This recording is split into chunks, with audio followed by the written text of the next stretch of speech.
Seulement avant, on ne se parlait pas beaucoup. Il y a longtemps, on se parlait pourtant. Pas beaucoup, à peine, mais on se parlait.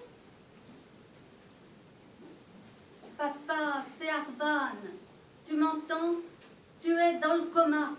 Ça aussi, on m'a dit de te le dire.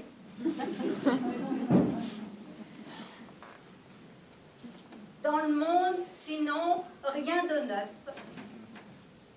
En marchant pour venir jusqu'à l'hôpital, je me suis mise à penser à toi.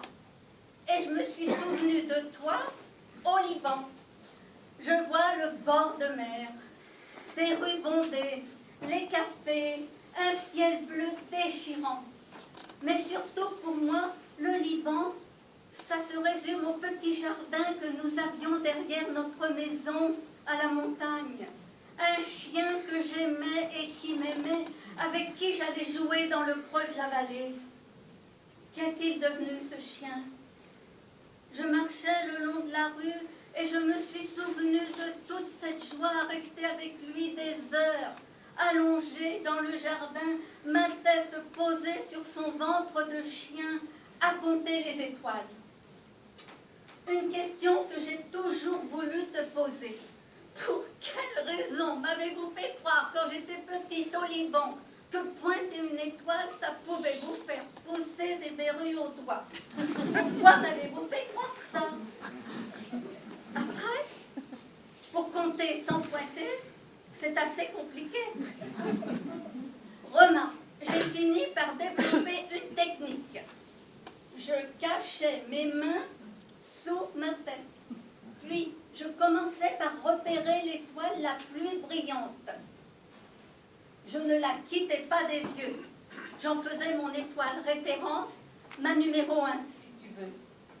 Puis, doucement, je comptais l'étoile juste à côté et je continuais comme ça, en cercle concentrique, tout en m'éloignant peu à peu du centre. C'est comme lorsque tu tentes de traverser une rivière en sautant d'un caillou à un autre, tu finis forcément par tomber dans l'eau. Eh bien, moi, je finissais par tomber endormie au milieu du jardin. Tu te souviens d'Abou Hassan? Une nuit, il m'avait montré une étoile filante. Il m'avait raconté que les étoiles filantes sont des étoiles guerrières. Elles font le don de leur existence pour sauver l'univers d'un mal terrible qui exige le sacrifice des étoiles. Elles s'illuminent une seconde. Au moment où elles s'illuminent, elles s'éteignent. Elles tombent dans le noir. Elles ne meurent pas.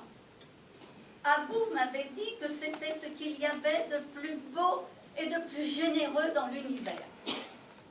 Au professeur qui un jour m'avait demandé « Alors, Arvan, qu'est-ce que tu voudras faire plus tard ?» J'avais répondu « Étoile filante !»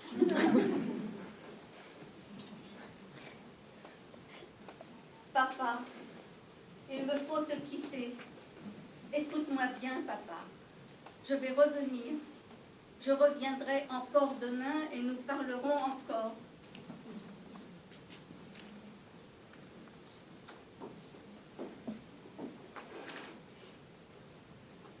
Je ne suis pas inquiète. Ne te fais pas de soucis. Tu seras sans doute réveillé à mon retour et nous pourrons discuter à nouveau.